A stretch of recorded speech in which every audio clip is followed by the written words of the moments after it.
Crime branch वाले हमें परेशान कर रहे हैं। कभी एक को उठा के लेके जाते हैं, कभी दूसरे को उठा के लेके जाते हैं।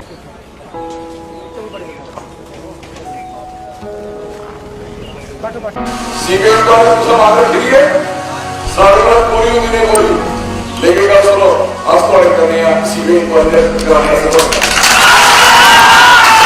तो जो जिनके खिलाफ एलिगेशंस थी प्रो रेपिस्ट जो है।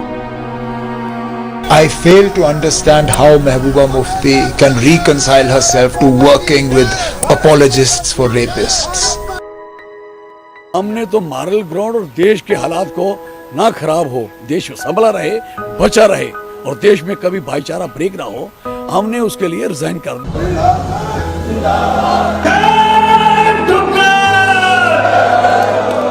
हमारे लिए भाईचारा प्रायोरिटी है, डोगरों के लिए सब लोग एक जैसे। वो बच्ची सारी उसे बकरवाल भी नहीं है, सारे जम्मू की बेटी है।